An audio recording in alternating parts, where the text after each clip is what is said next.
Hello प्यारे दोस्तों।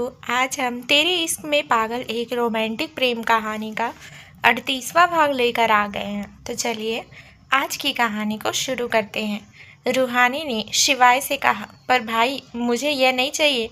मुझे मेरी फैमिली मिल गई है और मुझे क्या चाहिए, और यह आप ही रखिए, यह मेरे नहीं है। तो शिवाय ने उसे समझाते हुए कहा, नहीं रूहानी, यह वसीयत तभी बना दी गई थी जब तुम्हारा किडनैप भी नहीं हुआ था और दादू ने हम दोनों के ही नाम 50% शेयर कर दिए थे, और यह तो तुम्हारी अमानत थी जो इतने सालों से हमारे पास थी। कहीं ना कहीं हमें उम्मीद थी कि कभी ना कभी तो हमें तुम मिल जाओगी और तब हम तुम्हें यह अमानत लौटाएंगे। तो अब यह तुम्हारी अमानत है और तुम ही संभालो। रूहानी के डैड ने भी उसे समझाते हुए कहा, हाँ बेटा, यह तुम्हारा हक है।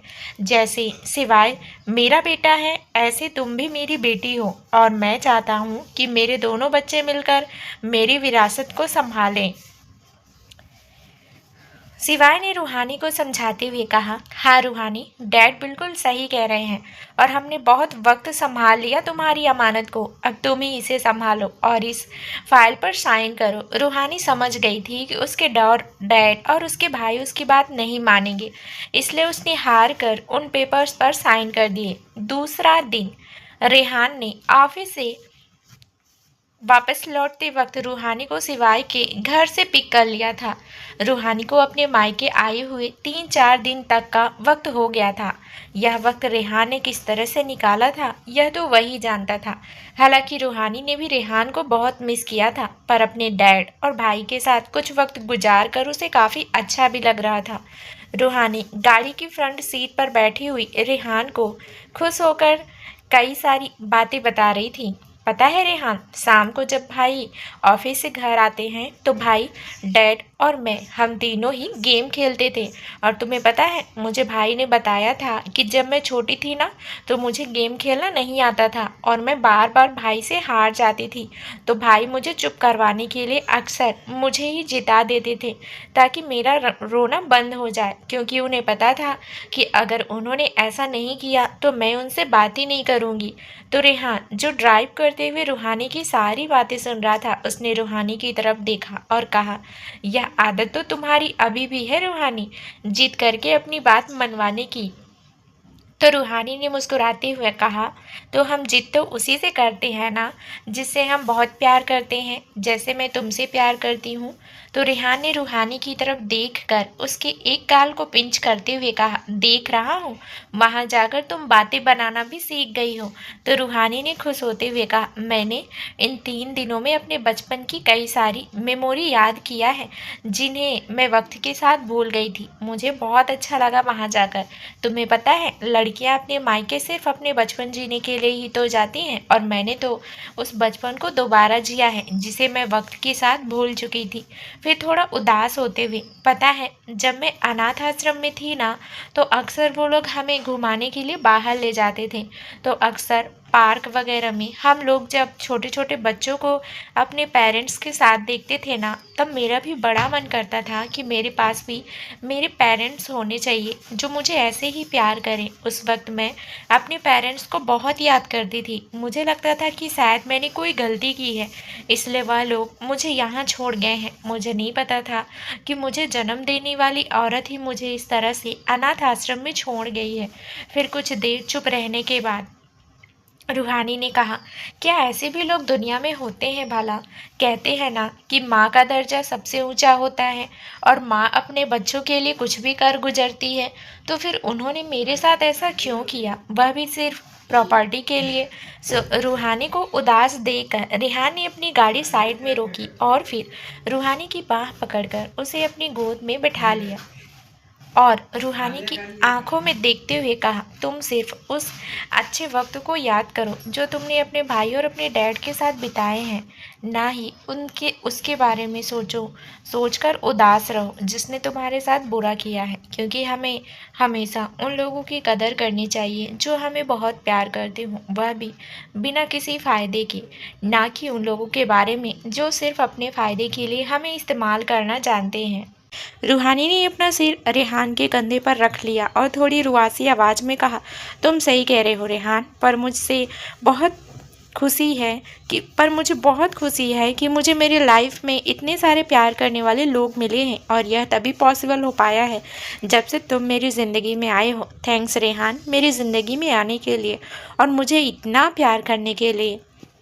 तो रेहान ने हंसकर रूहानी के बालों को सहलाया और कहा, मैंने भी कभी नहीं सोचा था रूहानी कि जो लड़की एक रात अचानक ही आकर मुझसे टकराई वही एक दिन मेरी ज़िंदगी बन जाएगी और उससे मैं इतना बेइंतहा प्यार करूँगा। रूहानी ने फिर से रेहान की तरफ देखा और कहा, रेहान तुम मुझे कभी भी छोड़कर मत जाना। मैं भले ही तुमसे कितना भी लड़ती हूँ, कितना भी तुम पर गुस्सा करती हूँ, पर मैं तुम्हारे बिना नहीं रह सकती हूँ। रेहान मुझे कभी कभी डर लगता है कि मैं तुम्हें खो ना दूँ। तो रेहान ने रूहानी के गाल पर अपना हाथ रखा और कहा, मैं तुम्हें छोड़कर क्यों जाऊँगा? मैं ना तो खुद कहीं जाऊँगा और ना ही तुम्हें कहीं खुद दूर जाने दूँगा। जिस दिन तुमसे शादी की थी उसी दिन से तुम मेरी ज़िंदगी में पूरी तरह से शामिल हो गई थी, आखिरी सांस तक के लिए। कहकर रेहान ने अपने होंठ रूहानी के होठों से जोड़ लिए और उसे बहुत ही प्यार से किस करने लगा। रूहानी ने भी अपनी आंखें बंद कर ली और उसकी किस में उसका साथ देने लगी। रूहानी किस करने के साथ रेहान के बालों को सहला रही थी, वहीं रेहान भी रूहानी को किस करने में पूरी तरह से खो गया था। गाड़ी के ग्लास ब्लैक कलर के थे जिससे बाहर से अंदर कुछ भी नजर नहीं आता था, जबकि अंदर से बाहर सब नजर आता था। इसलिए वह लोग पूरी तरह से रिलैक्स होकर एक दूसरे में खोए हुए थे। कुछ देर बाद रेहान ने रूहानी की होठों को छोड़ा और रूहानी के चेहरे को प्यार से निहारने लगा। रूहानी ने अभी भी अपनी आंखें बंद की हुई थी और वह लंबी लंबी सांस ले रहे थे। उसका खूबसूरत चेहरा शर्म से गुलाबी हो गया था। रेहान ने धीरे से रूहानी से कहा, रूहानी घर चले? तो रूहानी ने धीरे से अपनी आंखें खोली और रेहान की तरफ देखने लगी। फिर उसने आगे बढ़कर रेहान की फोरहेड पर किस किया और कहा, चलो रेहान हमारे घर चलते हैं। कहकर रूहानी रेहान की गोद से उठकर वापस अपनी सीट पर बैठ गई। रेहान ने मुस्कुराते हुए एक नज़र रूहानी को देखा और वापस गाड़ी स्टार्ट कर दी। कुछ दिनों बाद रात का काफ़ी वक्त बीत चुका था पर रेहान अभी तक घर लौटा नहीं था। रूहानी बेचैनी से उसके घर लौटने का इंतजार कर रही थी। करीब 1 घंटे पहले ही रेहान का मैसेज भी आया था कि वह घर के लिए निकल गया है, लेकिन वह मैसेज आए हुए भी करीब 1 घंटा बीत चुका था और रूहानी बार बार रेहान को कॉल कर रही थी पर उसका फ़ोन स्विच ऑफ आ रहा था। वो रूम से बाहर निकली वह सीढ़ियों से नीचे उतर ही रही थी कि सामने से ही उसे विक्रांत आता हुआ नजर आया। विक्रांत को देख कर रूहानी सीढ़ियों पर ही रुक गई। विक्रांत जो अपना फ़ोन देखते हुए सीढ़ियाँ चढ़ रहा था, रूहानी ने उसे रोकते हुए कहा, विक्रांत। तो विक्रांत ने अपनी नज़र फ़ोन से हटाकर रूहानी की तरफ सवालिया नज़रों से देखा। तो रूहानी ने थोड़ा परेशान होते हुए पूछा, विक्रांत वह रेहान अभी तक घर नहीं आया है, क्या तुम्हें कुछ पता है कि वह कहाँ है? तो विक्रांत ने कुछ सोचते हुए कहा, नहीं रूहानी, मुझे इस बारे में कुछ नहीं पता। क्या रेहान ने तुम्हें बताया? नहीं, वो कहाँ है? तो रूहानी ने कहा, उसका 1 घंटे पहले मैसेज आया था कि वह घर के लिए निकल गया है, लेकिन 1 से 1.5 घंटा बीत गया है, वह अभी तक घर नहीं आए। मुझे बहुत चिंता हो रही है उसकी, पता नहीं मन क्यों अजीब सा बेचैन हो रहा है। तो विक्रांत ने कहा, मैं एक बार कॉल करके देखता हूँ। तो रूहानी ने कहा, मैं कब से उसे कॉल मिला रही हूँ, उसका फ़ोन स्विच ऑफ आ रहा है, मुझे उसकी बहुत चिंता हो रही है विक्रांत। तो विक्रांत ने कहा, तुम चिंता मत करो, मैं अभी वीर से बात करता हूँ, शायद वीर को इस बारे में कुछ पता होगा। चलो। रूहानी विक्रांत के साथ ही वीर के रूम की तरफ बढ़ गई। विक्रांत ने वीर के रूम का डोर नॉक किया। 2-3 बार नॉक करने पर ही वीर ने डोर ओपन कर दिया। उसने जब विक्रांत और रूहानी को अपने रूम के बाहर खड़े हुए देखा तो कन्फ्यूजन से पूछा, तुम दोनों यहाँ पर? क्या हुआ? सब ठीक तो है ना? तो विक्रांत ने पहले एक नज़र रूहानी की तरफ देखा और फिर वीर से पूछा, वीर रेहान कहाँ है? तुम्हें इस बारे में कुछ पता है? दरअसल हम दोनों ने ही उसका नंबर ट्राई किया है, उसका फ़ोन स्विच ऑफ आ रहा है। अब तक माहिरा भी वीर के पास आकर खड़ी हो गई और रूहानी से बोली, रूहानी क्या हुआ इतनी रात को तुम यहाँ, सब ठीक तो है ना? तो रूहानी ने थोड़ी रुआसी आवाज़ में कहा, पता नहीं माहिरा, रेहान का कुछ पता नहीं चल रहा है, काफ़ी देर हो गई है वह घर नहीं आया अभी तक, मुझे उसकी बहुत चिंता हो रही है। तो वीर ने रूहानी से कहा, रूहानी रिलैक्स, मैं अभी पता करके बताता हूँ कि रेहान कहाँ है, तुम चिंता मत करो। माहिरा ने विक्रांत और रूहानी दोनों को ही अंदर आने के लिए कहा तो विक्रांत रूहानी दोनों ही अंदर आ गए। माहिरा ने रूहानी को सोफे पर बैठाया और खुद उसके बगल में बैठ गई और उसके कंधे पर हाथ रखते हुए बोली, रिलैक्स, रेहान को देर हो गई होगी, शायद वह किसी मीटिंग में फंस गया होगा। वहीं वीर और विक्रांत अपने अपने आदमियों से रेहान का पता लगाने के लिए बोल रहे थे। दोनों के ही फेस पर अब टेंशन नजर आ रही थी। वहीं रूहानी घबराहट से अपनी हथेलियों को रगड़ रही थी, उसकी आंखें भी नम हो गई थी। माहिरा ने पानी का गिलास रूहानी की तरफ बढ़ाते हुए कहा, लो पानी पियो और खुद को रिलैक्स करो। तभी वीर के फोन पर किसी की कॉल आई। वीर ने जल्दी से वह फोन पिक कर अपने कान पर लगा लिया। सामने वाले की बात सुनकर वीर की आंखें शॉक्ड से एकदम से बड़ी हो गई और वह एकदम चिल्लाकर बोला, व्हाट, ऐसा कैसे हो सकता है? कहकर वीर ने शॉक्ड नजरों से रूहानी की तरफ देखा। वहीं रूहानी को कुछ गलत होने का अंदेशा हुआ कि शायद कुछ गलत हुआ है। रूहानी खड़े होकर वीर के पास आई और डरी हुई आवाज में वीर से पूछा, वीर, वीर क्या हुआ, बताओ ना, फोन पर कौन था? माहिरा ने आकर रूहानी को संभालते हुए कहा, रूहानी तुम शांत हो जाओ प्लीज। लेकिन रूहानी का दिल अब जोरों से धड़क रहा था। वीर, तुम बता क्यों नहीं रहे हो, बोलो ना क्या हुआ, कहाँ है रेहान? वीर ने विक्रांत की तरफ देखा जो उसे ही सवालिया नजरों से देख रहा था। वीर ने रूहानी को शांत करते हुए कहा, रूहानी प्लीज शांत हो जाओ। रूहानी ने अब चिल्लाकर कहा, मैंने पूछा वीर, रेहान कहाँ है? वह अब तक क्यों नहीं आया है? कौन था फोन पर? वीर बताओ मुझे। तभी वीर ने कहा, रेहान की गाड़ी का एक्सीडेंट हो गया है और उसकी गाड़ी खाई में जा गिरी है। यह बात सुनकर माहिरा और विक्रांत एकदम शॉक्ड रह गए। वहीं रूहानी कुछ पल के लिए तो जैसे जम सी गई और अचानक ही बेसुध होकर फर्श पर गिर गई। माहिरा, वीर और विक्रांत ने जल्दी से रूहानी को उठाने की कोशिश की। वीर ने रूहानी के गाल थपथपाते हुए कहा, रूहानी क्या हुआ तुम्हें? वीर ने जल्दी से फोन निकालते हुए कहा, मैं अभी डॉक्टर को बुलाता हूँ। विक्रांत ने रूहानी को गोद में उठाकर बेड पर लेटाया तो माहिरा ने पानी के छींटे रूहानी के चेहरे पर डाले, पर रूहानी को होश ही नहीं आ रहा था।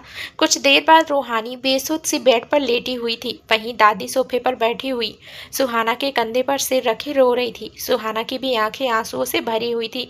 विक्रांत और वीर दोनों के चेहरे पर काफी टेंशन नजर आ रही थी। माहिरा भी रोते हुए दादी को बार बार चुप करवाने की कोशिश कर रही थी।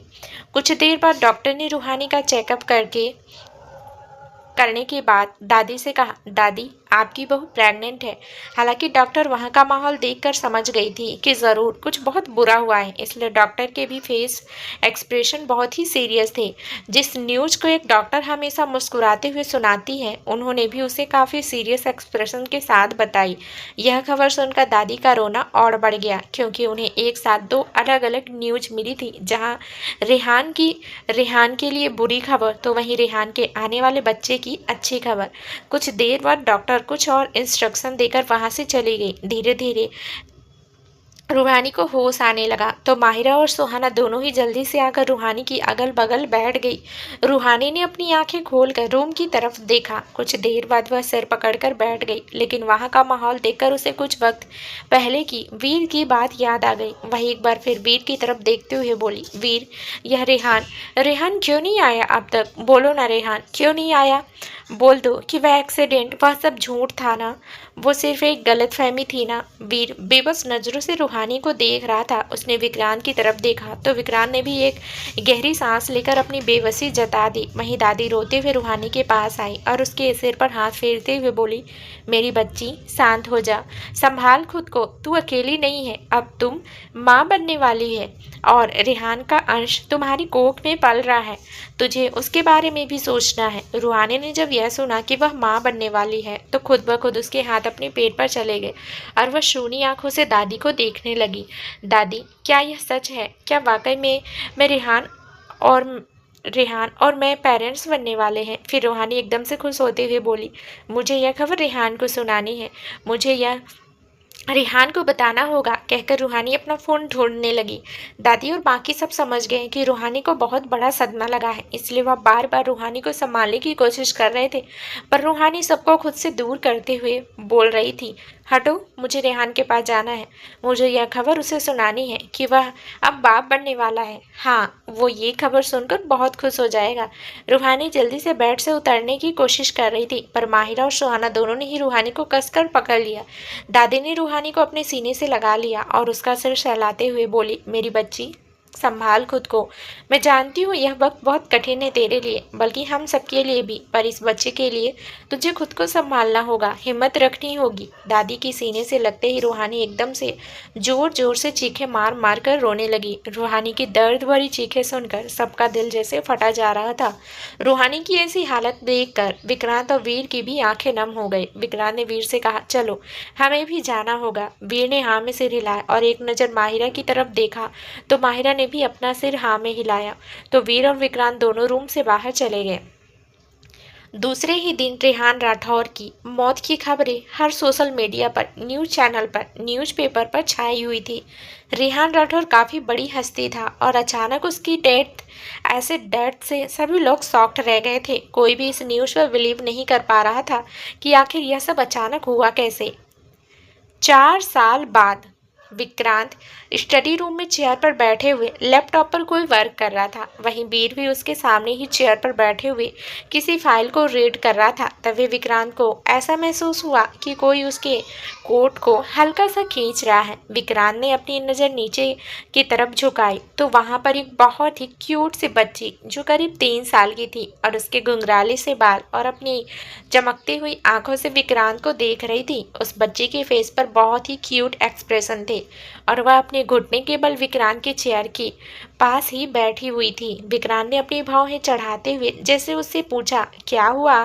तो उस बच्चे ने अपने हाथ के इशारे से उसे थोड़ा सा झुकने के लिए कहा।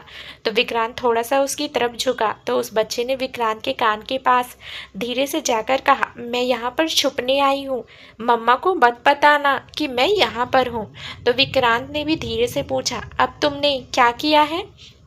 तो उस बच्ची ने कहा, अरे चाचू, आपको पता नहीं क्या, मम्मा जब देखो मुझे दूध पीने के लिए फोर्स करती रहती है, मुझे नहीं लगता ना अच्छा दूध पीना। उस बच्ची ने बड़ी ही क्यूट तरीके से मुंह बनाते हुए कहा। वहीं वीर जब से फाइल में ही नज़र गड़ाए बैठा हुआ था, पर उसके कान उस बच्ची और विक्रांत की बातों पर ही थे। उसने उस बच्ची से कहा, तो फिर से अपनी मम्मा से छुपने के लिए यहाँ आई हो ना मिष्टी? वीर की बात सुनकर मिष्टी ने अपने फरेन पर हाथ रख लिया। मिष्टी की हरकत देखकर विक्रांत को हंसी आ गई। उसने मिष्टी को उठाकर अपनी गोद में बिठा लिया। जब मिष्टी वीर को देख पा रही थी उसने वीर से कहा, चाचू आपको कैसे पता चला कि मैं यहाँ आई हूँ? तो वीर ने अपनी फाइल बंद कर डेस्क पर रखते हुए कहा, हमारी छोटी चूहिया जहाँ भी जाती है ना तो वीर चाचू को पता चल ही जाता है। और तुम क्यों हमेशा दूध पीने के लिए मम्मा को परेशान करती हो? तो मिष्टी ने मुँह बनाते हुए कहा, मुझे नहीं लगता ना अच्छा दूध पीना। अब क्या आप दोनों मेरी हेल्प करेंगे? अगर नहीं तो फिर मैं यहाँ से जाऊँ? तो विक्रांत ने कहा, ठीक है, अब ये लास्ट टाइम है जो दूध ना पीने के लिए मैं तुम्हारी हेल्प कर रहा हूँ। अब जल्दी से डेस्क के नीचे छुप जाओ, तुम्हारी मम्मा आएंगी तो मैं बोल दूंगा कि तुम यहाँ नहीं हो। मिष्टी ने खुश होकर विक्रांत के गाल पर किस किया और विक्रांत की गोद से उतरकर डेस्क के नीचे छुप गई। थोड़ी देर बाद रूहानी ने रूम का डोर ओपन किया और अंदर की तरफ झांकते हुए पूछा, क्या तुम लोगों ने मिष्टी को देखा है? तो वीर और विक्रांत दोनों ने ही एक दूसरे की तरफ देखा और फिर रूहानी की तरफ देखकर एक साथ अपना सिर ना में हिला दिया। रूहानी ने परेशान होते हुए कहा, इस लड़की ने तो परेशान किया हुआ है मुझे, पता नहीं कहाँ चली गई है, क्या करूँ मैं इसका? कहकर रूहानी ने रूम का डोर बंद किया और वापस चली गई। वहीं मिस्टी ने धीरे से पूछा, मम्मा गई क्या? तो विक्रांत ने कहा, हाँ छोटी चुईया, आ जाओ बाहर, तुम्हारी मम्मा चली गई है। मिष्टी जल्दी से बाहर आई और बाहर की तरफ भागने ही लगी कि तभी वीर ने कहा, विक्रांत चाचू को किस किया, मिष्टी, और वीर चाचू को नहीं? वीर चाचू ने भी तुम्हारी हेल्प की है ना? तो मिष्टी जल्दी से वापस मुड़कर वीर के पास आई और जल्दी से उसके गाल पर किस्सी करके भाग गई। विक्रांत और वीर दोनों ने मुस्कुराते हुए मिष्टी की तरफ देखा और वापस अपने काम पर लग गए। वहीं रूहानी अपने रूम में आई। फिर उसकी नज़र रेहान की बड़ी सी तस्वीर पर गई जो कि उसके बेड के पीछे ही लगी हुई थी। रूहानी ने अपनी कमर पर हाथ रख रेहान की तस्वीर से बात करते हुए कहा, रेहान तुम्हारी बेटी बहुत परेशान करती है मुझे, सच में किसी दिन मैं उसकी पिटाई कर दूंगी। जब देखो मुझे पूरा दिन अपने पीछे भगाती रहती है, बिल्कुल तुम पर गई है तुम्हारी बेटी। कहकर रूहानी ने मुंह बना लिया। लेकिन वह तो तस्वीर थी, उसे भला तस्वीर से क्या जवाब मिलता? यह महसूस कर रूहानी के चेहरे पर उदासी छा गई। उसने फिर रेहान की तस्वीर की तरफ देखते हुए कहा, तुम क्यों चले गए मुझे छोड़कर रेहान? तुमने तो मुझसे प्रॉमिस किया था ना कि तुम कभी मुझसे दूर नहीं जाओगे। मुझे तुम्हारी बहुत याद आती है। रूहानी नम आंखों से रेहान की तस्वीर की तरफ देख ही रही थी कि तभी उसके पैरों के पास दो क्यूट से गोलू मोलू से बच्चे आकर लिपट गए। रूहानी उनकी इस हरकत से गिरने ही वाली थी, फिर तुरंत उसने खुद को संभाल लिया और नीचे नज़र झुकाए उन गोलू मोलू से बच्चों को देखने लगी। रूहानी ने हैरानी से उन बच्चों की तरफ देख कर कहा, अंश और वंश, तुम दोनों यहाँ? क्या हुआ? अब क्या किया तुमने मम्मा के साथ? तो अंश और वंश ने अपनी छोटी छोटी आंखें टिमटिमाते हुए रूहानी की तरफ देखा और कहा, मासी बचा लो, मम्मा बड़ी खतरनाक मूड में है, आज तो हमें पक्का पीट ही देंगी। तो रूहानी ने दोनों को एक एक कर उठाकर बेड पर खड़ा किया और फिर अपनी कमर पर हाथ रखकर कहा, ज़रूर तुम दोनों ने कोई शरारत की होगी, बोलो क्या किया? अंश ने रूहानी को थोड़ा मस्का लगाते हुए कहा, अरे मासी, हमें देखकर आपको ऐसा लगता है कि हम कुछ शरारत कर सकते हैं? बस हमारी मम्मा को तो हम पर गुस्सा करने का मौका चाहिए। रूहानी कुछ कहने ही वाली थी, तभी उसके रूम का डोर खुला और सुहाना अंदर आते हुए अपने दोनों बच्चों को देखते हुए बोली, मुझे पता था कि तुम दोनों अपनी मासी के पास आकर ही छुपोगे। अब मैं देखती हूँ तुम्हें कौन बचाता है मुझसे। कहकर सुहाना ने अपनी स्लीव्स फोल्ड करने की एक्टिंग की और अपने दोनों ट्विंस बच्चों के पास बढ़ते हुए बोली, आज तुम्हारी ऐसी खबर लूंगी ना कि तुम्हारे होश ठिकाने आ जाएंगे। अंश और वंश ने जब सुहाना को अपने सामने देखा तो जल्दी से बैठ के दूसरी तरफ उतर गए और कहा, मम्मा हमने ऐसा कुछ नहीं किया कि आप हमें ऐसे डरा रही हैं। वहीं वंश ने कहा, अगर आपने हमें डराया तो हम सीधा डैड से जाकर आपकी शिकायत कर देंगे। सुहाना ने कहा, तुम्हारी तो अपने डैड की धमकी मुझे मत देना। यह सुहाना मिश्रा राजावत किसी के बाप से नहीं डरती है और तुम्हारे बाप से तो बिल्कुल भी नहीं डरती है। रूहानी हैरानी से कभी सुहाना को तो कभी अंश और वंश को देख रही थी। सुहाना जैसे ही उन्हें पकड़ने के लिए बैठ के दूसरी तरफ आई, अंश और वंश फिर से बेड पर चढ़ गए और दूसरी तरफ से उतरकर रूम से बाहर भाग गए। सुहाना ने अपने हाथ उठाते हुए कहा, हे भगवान, मुझे औलादे भी दी है ना तो मेरे जैसी ही दी है। थोड़ी शरीफ नहीं दे सकते थे क्या? गिन गिन के बदले निकाल रहे हो तुम मुझसे। रूहानी ने हंसते हुए कहा, चल सुहाना, तूने इतना तो माना कि यह तेरे दोनों चंगू मंगू तुझ पर ही गए हैं। तो सुहाना ने मुंह बनाते हुए कहा, उड़ा ले मजाक रूहानी, तुझे बड़े मजे आते हैं ना जब मेरी औलादें मुझे ऐसे परेशान करती हैं। तुझसे तो मैं बाद में निपटती हूँ, पहले अपने चंगू मंगू को देख लूँ। कहकर सुहाना रूम से बाहर निकल गई। वहीं अंश और वंश दोनों ही भागते हुए जा रहे थे कि सामने ही विक्रांत जो उसी तरफ आ रहा था, उसने उन दोनों को रोकते हुए पूछा, अरे कहाँ भाग जा रहे हो तुम दोनों? अंश और वंश ने पहले एक दूसरे की तरफ देखा और फिर विक्रांत से कहा, डैड पहले जल्दी से हमें गोद में उठाइए, मम्मा बहुत खतरनाक मूड में है। और पता है उन्होंने हमें क्या कहा? कि वह आपसे बिल्कुल नहीं डरती हैं। विक्रांत ने कहा, अच्छा उसने ऐसा कहा, अभी देखता हूँ तुम्हारी मम्मा को। अब तक सुहाना जो भागते हुए उनके पीछे आ रही थी, उसने जब अंश और वंश को विक्रांत की गोद में देखा तो उसकी तरफ बढ़ते हुए बोली, विक्रांत इन्हें नीचे उतारो, आज तो मैं इनकी होश ठिकाने लगा कर रहूंगी। विक्रांत ने अंश और वंश को नीचे उतारा और सुहाना के सामने आकर खड़ा हो गया और कहा, हाथ तो लगा कर दिखाओ मेरे बच्चों को, फिर तुम्हें बताता हूँ इसके बाप में कितना दम है। अंश और वंश दोनों ही विक्रांत के पीछे खड़े हुए झांक कर सुहाना की तरफ देख रहे थे। वहीं सुहाना ने अपनी आंखें छोटी कर उन दोनों को घूर कर देखा तो दोनों जल्दी से विक्रांत के पीछे छुप गए।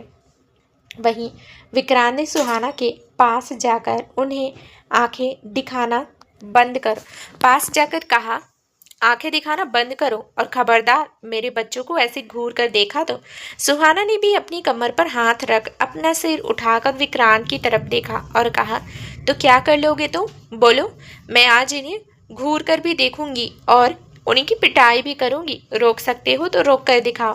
कहकर सुहाना जैसे ही अंश और वंश की तरफ बढ़ने लगी तभी विक्रांत ने उसे कमर से पकड़कर उठा लिया और पीछे मुड़कर अंश और वंश से कहा, तुम दोनों भागो यहाँ से, मैं तुम्हारी मम्मा को रोकता हूँ।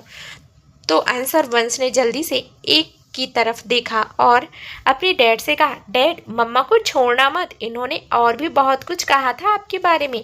कहकर अंश और वंश जल्दी से वहाँ से भाग गए, क्योंकि उन्हें पता था कि अगर उनकी मम्मा उनके डैड के पकड़ से छूट गई ना तो पक्का आज उनकी अच्छी खासी क्लास लग जाएगी। वहीं विक्रांत ने सुहाना की कमर को एक हाथ से पकड़कर उठाया हुआ था। सुहाना उसके हाथ पर मारते हुए बोली, छोड़ो मुझे विक्रांत, तुम हमेशा अपने बच्चों की साइड लेते हो, छोड़ो। आज मैं छोड़ूंगी नहीं उन्हें, बहुत ज़्यादा बोलने लगे हैं दोनों। वहीं विक्रांत ने उसकी बात का जवाब दिए बिना उसे अपने कंधे पर डाल लिया और अपने रूम की तरफ ले जाते हुए बोला, तुम्हारे गर्म दिमाग को थोड़ा ठंडा करने की जरूरत है, चलो इसे मैं अच्छी तरह से ठंडा करता हूँ। सुहाना को विक्रांत पर बहुत गुस्सा आ रहा था। वह उसके कंधे पर मारते हुए बोली, तुम मुझे नीचे उतार रहे हो कि नहीं? परेशान करके रखा है तुम बाप बेटों ने। पर विक्रांत उसकी बात को इग्नोर कर उसे रूम में ले आया और अपने पैर से रूम का डोर बंद कर सुहाना को बेड पर पटक दिया। सुहाना भी उठकर बैठी ही थी कि विक्रांत जल्दी से उसके ऊपर आया और उसकी हाथों को पकड़ते हुए बोला, क्या कहा था तुमने अंश और वंश से कि तुम उसके बाप से नहीं डरती हो? तो सुहाना ने अपना चेहरा दूसरी तरफ करते हुए कहा, हाँ नहीं डरती। तो विक्रांत ने उसका चेहरा पकड़कर अपने सामने किया और उसके गालों पर अपनी पकड़ कसते हुए कहा, मेरी आंखों में देखकर बोलो कि मुझसे नहीं डरती। सुहाना की अब बोलती बंद हो गई। अब वो अपनी बड़ी बड़ी पलकों को झपकाते हुए विक्रांत को देखने लगी। विक्रांत ने अपनी एक आईब्रो चढ़ाते हुए दोबारा पूछा, I am waiting for you, answer tell me. Suhana अटकते हुए बोली, नहीं वो मेरा मतलब वो नहीं था, मैं तो बस। तो सुहाना ने उसके गालों पर अपनी पकड़ कसते हुए कहा, तो क्या मतलब था तुम्हारा, मैं भी तो जानूं। कहकर विक्रांत ने सुहाने के नेक में अपना चेहरा छिपा लिया और उसकी नेक पर काफी सेंसुअल तरीके से अपने होठ फेरते हुए अपनी मैग्नेटिक वॉइस में बोला, बताओ ना बेबी, क्या मतलब था तुम्हारा? विक्रांत की इस हरकत से सुहाना की पूरी बॉडी में सिरहन सी दौड़ रही थी। उसने विक्रांत के कंधे को पकड़ते हुए कहा, विक्रांत मत करो ना ऐसा प्लीज। पर विक्रांत रुकने की बजाय अब अपनी वेट टंग सुहाना के नेक पर फेरने लगा, जिससे सुहाना के मुंह से मदहोशी भरी आहें निकलने लगी। सुहाना ने विक्रांत के कंधे को कसकर पकड़ लिया और बड़ी मुश्किल से बोल पाई, विक्रांत मत करो ना प्लीज। पर विक्रांत ने रुकने की बजाय अपनी हरकतें और ज्यादा बढ़ा दी। जहां वह एक तरफ सुहाना की नेक को शक और बाइट कर रहा था, वहीं दूसरे हाथ से वह सुहाना की बॉडी को, जिससे सुहाना अब खुद पर से अपना कंट्रोल खो रही थी, इसलिए उसने उसके मुंह से मदहोशी भरी आहें निकल रही थी। सुहाना ने मदहोशी से अपनी आंखें बंद कर ली और विक्रांत के बालों में अपनी उंगलियां फेरने लगी। सुहाना की हरकत देखकर विक्रांत, जो उसकी नेक को हल्के से शक और बाइट कर रहा था, उसके होठों पर भी स्माइल आ गई। उसने अपना चेहरा उठाकर सुहाना की तरफ देखा, जो शर्म से पूरा गुलाबी पड़ गया था। विक्रांत सुहाना के होठों की तरफ झुक ही रहा था कि तभी जोर जोर से दरवाजा पीटने की आवाज आई। सुहाना विक्रांत को दूर करने की कोशिश करते हुए बोली, हटो आगे से, लगता है कोई है। तो विक्रांत ने सुहाना पर अपनी पकड़ कसते हुए कहा, जो कोई भी है खुद चला जाएगा। तभी अंश और वंश की आवाज उन दोनों के कानों में आई, मम्मा गेट खोलो ना, हमको भूख लगी है। अपने बच्चों की आवाज सुनकर सुहाना ने जोर से विक्रांत को अपने से खुद धकेल दिया और जल्दी से उठकर दरवाजे के पास पहुंच गई।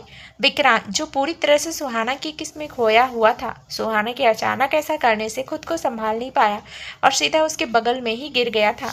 अब तक सुहाना ने दरवाजा खोल दिया था और अंश और वंश दोनों ही भागते हुए अंदर आए और सुहाना के पैरों से लिपटते हुए बोले, मम्मा बहुत तेज भूख लगी है, कुछ खाने को दो ना। अपने छोटे छोटे बच्चों को देखकर सुहाना ने प्यार से कहा, ओ मेरे बच्चों को भूख लगी है, चलो तुम्हें अभी खाना खिलाती हूँ। विक्रांत अपना एक हाथ सिर पर टिकाए अपने बच्चों और सुहाना को देख रहा था।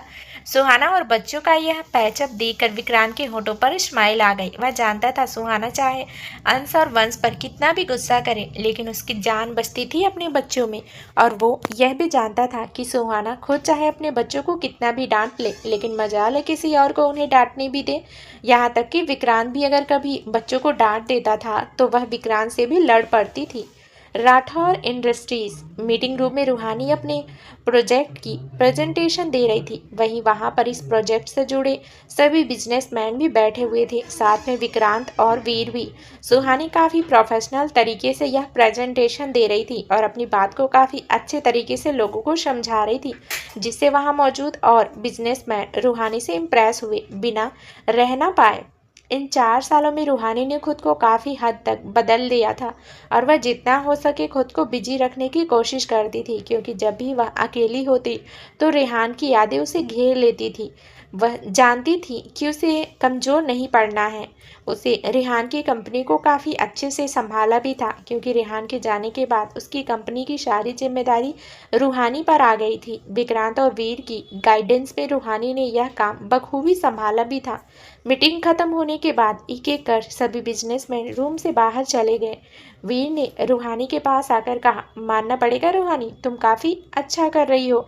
तो रूहानी ने अपना लैपटॉप बंद करते हुए कहा, सब तुम लोगों की वजह से। अगर तुम लोग मेरा साथ नहीं देते हो तो शायद मैं यह सब नहीं संभाल पाती। तभी विक्रांत ने पास आकर कहा, पर तुमने वाकई में काफ़ी जल्दी सब कुछ सीख लिया है और तुम रेहान की पोजीशन को काफ़ी अच्छे से संभाल भी रही हो।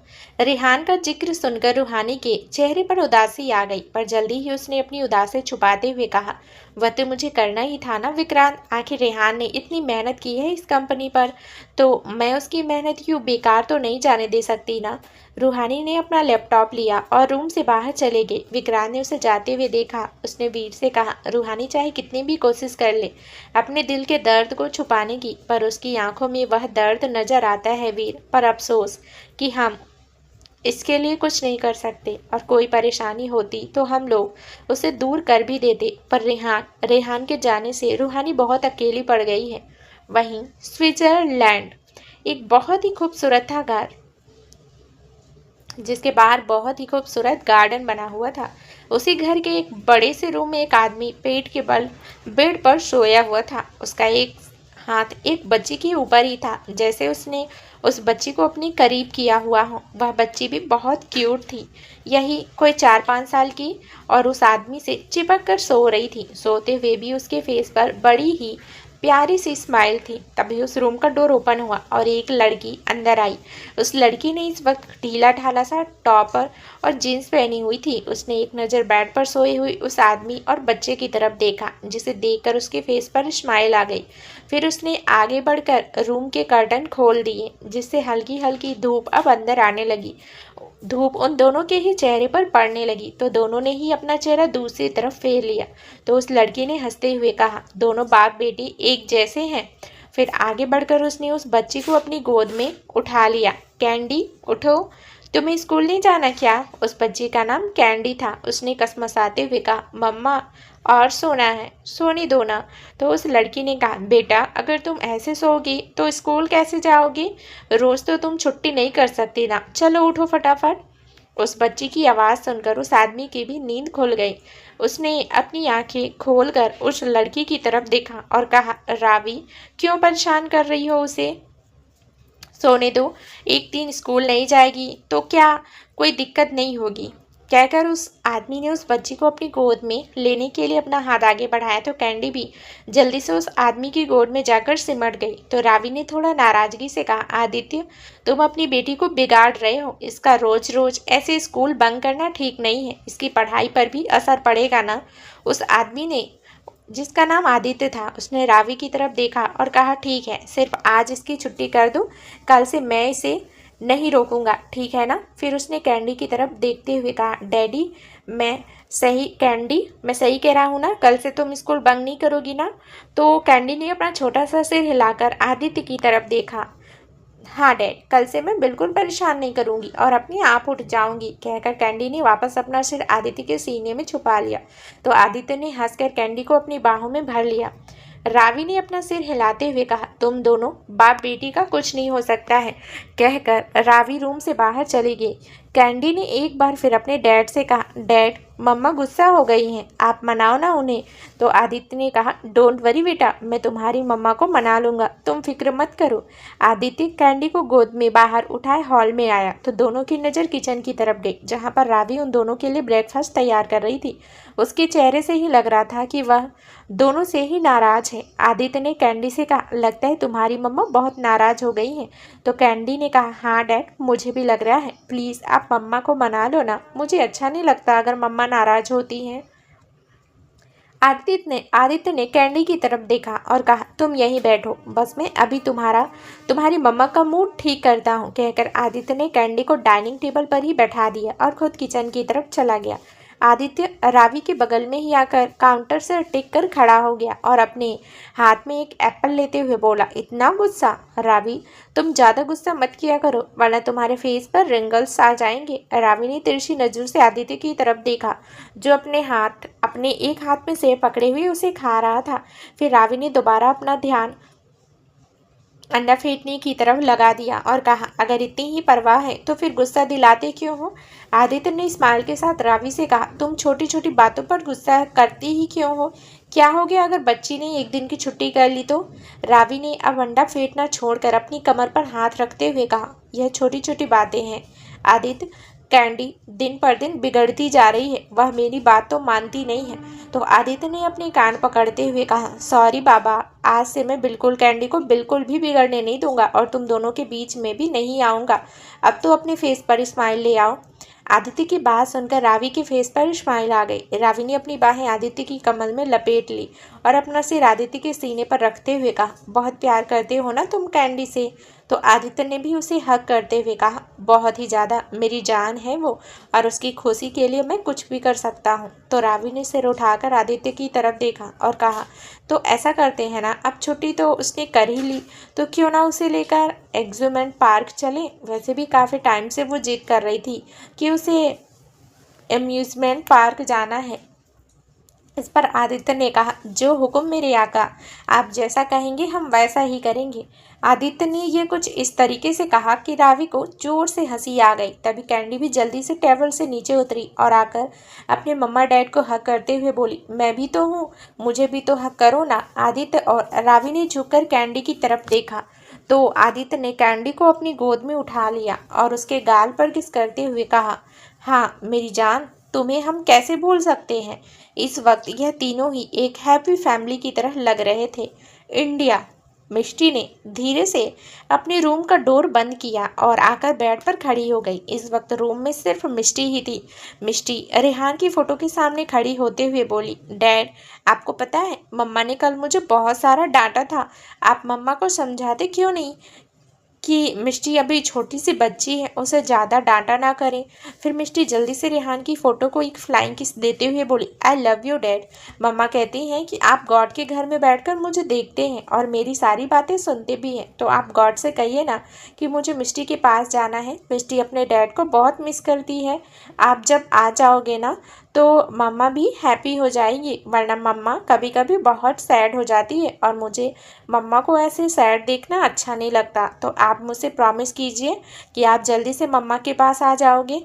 कहकर मिष्टी ने अपना हाथ आगे बढ़ा दिया, जिसे बैठ कर रही हो कि उसके डैड उसका हाथ थाम कर कहेंगे, प्रॉमिस मिष्टी, मैं जल्दी तुम्हारे पास लौट कर आऊँगा। उस मासूम को तो ऐसा ही लगता था कि वाकई में उसके डैड गॉड के घर से वापस आ जाएंगे और वह और बच्चों की तरह अपने मम्मा और डैड के पास रह पाएगी, एक हैप्पी फैमिली की तरह। एक अंधेरे रूम के अंदर दो आदमी रस्सियों से बंधे हुए खड़े थे। उन दोनों के ही चेहरे लहलुहान थे, क्योंकि दो आदमी उन दोनों को ही बड़ी ही बेरहमी से कोड़े मार रहे थे और उसी के सामने विक्रांत चेयर पर बैठा हुआ बिना किसी एक्सप्रेशन के उन दोनों को देख रहा था। उसमें से एक आदमी मार खाकर बेसुध हो चुका था, वहीं दूसरा दर्द की आवाज़ में विक्रांत से बोला, विक्रांत, तुम हमें मार ही क्यों नहीं देते हो? क्यों इतना तड़पा रहे हो? इतने साल हो गए हमें तुम्हारी कैद में, अब तो यह दर्द देना बंद करो। विक्रांत ने अपने आदमियों को रुकने का इशारा किया और फिर उस आदमी ने कहा, अजीत, तुमने और तुम्हारे बाप ने जो किया है, तुम्हें लगता है कि अभी तक तुम्हें उसके लिए पूरी सजा मिल चुकी है? तुम्हें तो आखिरी सांस तक मेरी कैद में रहना होगा और पल पल तड़पना होगा, क्योंकि तुम्हारी वजह से रेहान हम लोगों के बीच में नहीं है। रेहान के एक्सीडेंट में तुम दोनों बाप बेटे का हाथ था और तुमने क्या सोचकर यह किया था कि तुम बच जाओगी? कभी नहीं। फिर विक्रांत अपनी चेयर से खड़ा हुआ और अपने आदमी से बोला, कोड़े मारना शुरू करो। जब यह दोनों बेहोश हो जाएं तो इनका इलाज कराओ और वापस इन्हें टॉर्चर करो, और हाँ, ये सिलसिला रुकना नहीं चाहिए। कहकर विक्रांत रूम से बाहर चला गया। वहीं अजीत की दर्द भरी चीखें उसके कानों में तब तक आती रही जब तक कि विक्रांत उस जगह से दूर नहीं चला गया।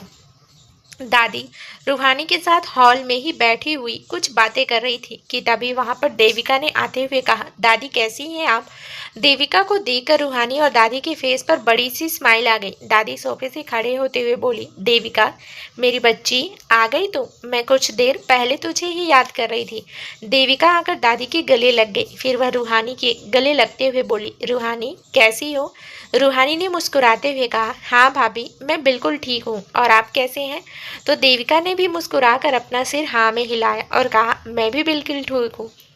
फिर रूहानी ने देविका की टमी पर हाथ रखते हुए कहा, और मेरा भांजा कैसा है? देविका ने हंसते हुए कहा, यह भी बिल्कुल ठीक है।